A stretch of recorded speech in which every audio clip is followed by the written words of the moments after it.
Hello and welcome back to my channel Indo Canadian couple. आप सबका बहुत बहुत स्वागत है। सबसे पहले मैं ये बताऊं कि जो लोग इस समय प्रेग्नेंट हैं उनके लिए बहुत बहुत बहुत congratulations. There is a wonderful little one coming into your family. Be happy about it and all the best. आज की वीडियो में हम उन लोगों के बारे में बात करेंगे जो एक्सप्रेस एंट्री प्रोग्राम के दौरान प्रेग्नेंट हैं, यानी कि बाय द टाइम आपने ये अप्लाई किया है एक्सप्रेस एंट्री, चाहे वो आईटीए से पहले हो या आईटीए के बाद, आपको आगे कैसे प्रोसीड करना है अपनी एप्लीकेशन के साथ वो मैं आपको बताऊंगा। So let's start. सबसे इंपॉर्टेंट बात यह है कि आप जब तक कनाडा में लैंड नहीं करते तब तक आप कनाडा के परमानेंट रेजिडेंट नहीं हैं, और उससे पहले आपकी फैमिली में कोई भी फैमिली कॉम्पोजिशन में कोई भी चेंजेस आते हैं, you have to inform IRCC about it. It could be a birth in the family, a marriage और अनफॉर्चुनेटली अ डिवोर्स। कोई भी ऐसी सिचुएशंस आए तो आपको IRCC को इन्फॉर्म इमीडिएटली करना है। तो हम IRCC को इन्फॉर्म कैसे करें? हम IRCC को इन्फॉर्म करेंगे वाया वेब फॉर्म। अगर ये प्रोसेस आपका ITA के बाद होता है तो after you have submitted all your documents for ITA, अगर उसके बाद होता है then you have to inform them via web form. Web form कैसे भरना है ये हमने हमारी पिछली वीडियो में आपको दिखा दिया है, आप वहां से वो वीडियो देखें और वेब फॉर्म भरने का तरीका सीख लें। आज मैं आपसे शेयर करूंगा हमारे एक्सपीरियंस के बारे में। We came to know about Jaslene's pregnancy in the month of January 2019. And we were already in mid of planning about Canada, how to go. और जब ये हमें न्यूज़ मिली we were happy. At the same time we were in dilemma that how do we apply for the application now? And we didn't have any help. So हमने ये decide किया कि हम आपको ये वीडियो में हमारा एक्सपीरियंस शेयर करके इन डिटेल बताएंगे कि हमने क्या क्या किया।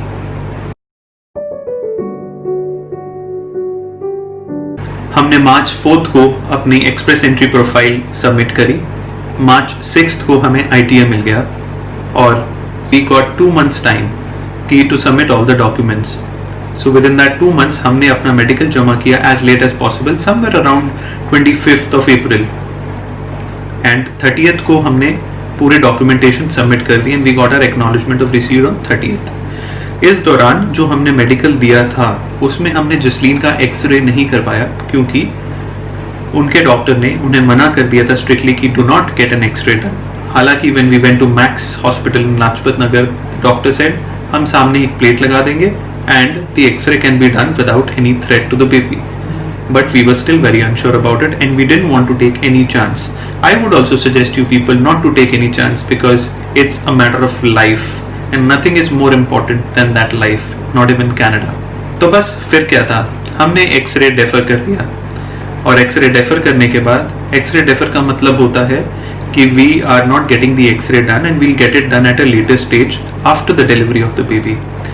So जब हमने एप्लीकेशन सबमिट किया, हमने उस एप्लीकेशन के लेटर ऑफ एक्सप्लेनेशन में क्लियरली मेंशन कर दिया था कि my wife is expecting and the baby is due in the month of September. Not just that, जो मेडिकल टेस्ट हमने दिया था उन्होंने भी IRCC को इस बारे में इन्फॉर्म कर दिया था। So I had submitted my medical documents और जसलीन का incomplete medical documents as in x ray छोड़कर बाकी सारा कुछ हमने सबमिट कर दिया था and our file was moving ahead. तो काफ़ी लोगों को यहाँ पे डाउट होता है कि अगर हम डेफर कर देंगे तो हमारी फाइल आगे मूव नहीं होगी। ऐसा बिल्कुल भी नहीं है, आपकी फाइल आगे प्रोसेस होती रहेगी क्योंकि उसके बाद मुझे स्केड्यूल A का एक रिक्वेस्ट आई थी, उसके बाद हमने बायोमेट्रिक्स दिया था, उसके दौरान हमने जसलीन का पासपोर्ट रिन्यू कराया था, हमने वेब फॉर्म के थ्रू उनको इन्फॉर्म किया, हमने वो भी उनको वेब फॉर्म के थ्रू जसलीन का पासपोर्ट सबमिट, लेटेस्ट पासपोर्ट जो था वो सबमिट किया था। एंड सो ऐसा है कि ये प्रोसेस जो है, आपका बैकग्राउंड पे जो भी प्रोसेस चल रहा है वो कभी नहीं रुकता है, वो चलता रहेगा। Then what, as soon as the baby was born we were quite happy, but at the same time we knew that we need to act fast. Till that time I was expecting कि IRCC हमें एक mail करेगा because हमने उनको expected month of delivery बता दिया था and date भी बताया था कि it should be somewhere around 10th.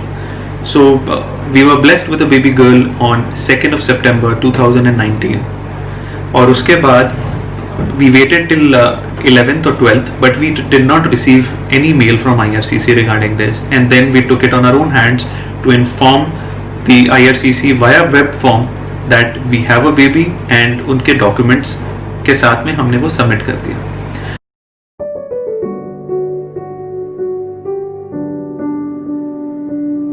अब आ जाता है सवाल डॉक्यूमेंट्स का. What are the documents that is required when you submit via web form to IRCC? Baby के documents जो required हैं, that is, one is the birth certificate, the second is the passport. So the moment baby is delivered, आप I would suggest कि आप नाम पहले ही सोच लो, और हॉस्पिटल में जैसे ही बेबी बोर्न होता है, नाम आप अपना देकर, बेबी का नाम देकर उसको रजिस्टर करवाओ, बर्थ सर्टिफिकेट रेडी करवाओ, एंड इमीडिएटली उसे पासपोर्ट के लिए भी कर दो. हम पहले दिन बेबी का नाम रजिस्टर नहीं कर पाए because we were indecisive about the spelling. 2 दिन बाद हमने बेबी का नाम डिसाइड किया, बर्थ सर्टिफिकेट रेडी कराया. Within 3 to 4 days birth certificate हमारे हाथ में आ चुका था, और ऑन दी 10th हमने पासपोर्ट सेवा केंद्र के वेबसाइट पे जाके लॉग इन किया and we registered for a new application for a baby. यहाँ पे आपको एक इंपॉर्टेंट चीज बता दूं, cost of the passport for the minor that is 1,000 rupees, and we got a rebate. Since new application पे you get a rebate of 10%, हमें वो चार्ज हुआ 900 rupees. इसके बाद हमें नेक्स्ट डे की अपॉइंटमेंट मिल गई थी. हम नेक्स्ट डे पासपोर्ट सेवा पे गए, एंड जैसे ही हम वहाँ पर पहुंचे, वहाँ पे जो काउंटर पे लेडी थी, शी वॉज वेरी हेल्पफुल. हम हालांकि फोटो खिंचा के गए थे बेबी की, एंड फोटो एक और चीज आपको बहुत इंपॉर्टेंट है बतानी थी, photos how do you get it done. आप क्या स्टूडियो लेकर जाएंगे बेबी को, या आप घर पे फोटो खिंचाएंगे? So what you can do is you can put a white sheet on the bed, and baby को आप उस पर लिटा सकते हो, और आप ऊपर से उसकी फोटो ले सकते हैं. You can go to any nearby studios and get the passport size photo done for that, and वो photos you can submit to the passport office. So when we went to the lady said, ये इसमें शक्ल थोड़ी सी टेढ़ी आ रही है because the neck, baby का नेक stable नहीं होता उस समय. It's too early to get a photograph click, तो थोड़ा सा स्टेबल नहीं है. But she said we will manage, not an issue. 11 days baby है, 10 to 11 days का बेबी है, so that should not be a problem, we will manage. And they were very helpful with it. Immediately उन्होंने हमें बहुत express service दी, because we since we were with a minor and that too an infant, तो बहुत जल्दी हमें process, within 15 to 20 minutes we were through with the section A, B and C in the passport office. Next day हमारे घर पे next day या उसके बाद वाले दिन हमारे घर पे पुलिस वेरिफिकेशन के लिए आ गए फॉर द बेबी. हालांकि there is no such thing as verification for the baby, because अगर आपका नाम आपके स्पाउस के पासपोर्ट पर एंडोर्स्ड है एंड वाइसा वर्सा, दोनों होना चाहिए, दोनों हैं, तो there should actually be no verification.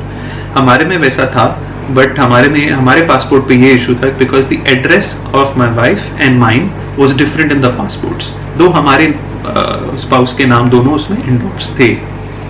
इसके बाद हम आ जाते हैं पुलिस वेरिफिकेशन पे. पुलिस वेरिफिकेशन उन्होंने घर पे करी, 5 मिनट का कोर्स था.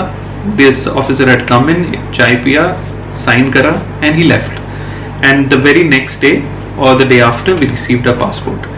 सो हमने 11th को इंटरव्यू दिया था, 11th या 12th को इंटरव्यू दिया था, and on the 17th of September we had the passports in our hand. And हमने जसलीन का मेडिकल दोबारा करवाया, that is the x ray, on the 13th of September. So the baby was born on 2nd September, और हमने 13th of September को जसलीन का medical करा लिया, जहाँ पे हमने उसका एक्सरे जो पेंडिंग था वो करवाया. After that was done, with in 4 days हमारे CIC अकाउंट पर मेंशन हो गया था कि medical examination passed.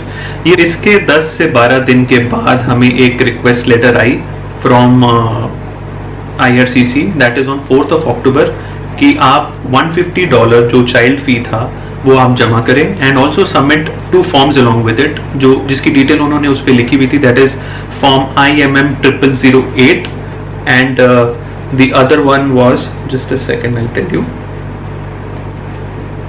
the other one was IMM 5406E. इन दोनों के लिंक मैं आपको नीचे डिस्क्रिप्शन बॉक्स पे दे दूंगा. And we had a time of 30 days to submit this document. So baby का हमें ADR रिक्वेस्ट आया था 29th of October को. हमने बेबी का मेडिकल कराया था 16th of November को, और 18th of November को हमारे CIC पर अपडेट हो गया था मेडिकल एग्जामिनेशन पास्ड. और उसके बाद हमें डायरेक्टली गोल्डन ईमेल आया था, that is on 9th of December 2019, that your this file has been approved. And उसके बाद हमने पासपोर्ट रिक्वेस्ट वगैरह के लिए भेजा, एंड जिसके ऊपर मैं ऑलरेडी एक वीडियो बना चुका हूँ जिसमें हमने पूरा अपना टाइमलाइन आपसे शेयर किया है। अगर आप प्रेगनेंसी के कोई भी स्टेज पर हो और आपके कोई भी सवाल हो, आप हमें नीचे कमेंट सेक्शन में पूछ सकते हैं। We will be more than ready to help. हम बहुत ही जल्दी हाजिर होंगे हमारी अगली वीडियो के साथ। तब तक के लिए अलविदा। मैं हर बार ये भूल जाता हूँ आपको कहना कि कमेंट करें, लाइक करें, शेयर करें, सब्सक्राइब करें, ये बिल्कुल भी मत भूलना। मैं पूरी वीडियो बना देता हूँ और लास्ट में मुझे याद आता है कि मुझे ये बोलना था। सो प्लीज प्लीज प्लीज ज़्यादा से ज़्यादा इसे सब्सक्राइब करें, ज़्यादा से ज़्यादा इसे शेयर करें। Thank you so much, love you guys.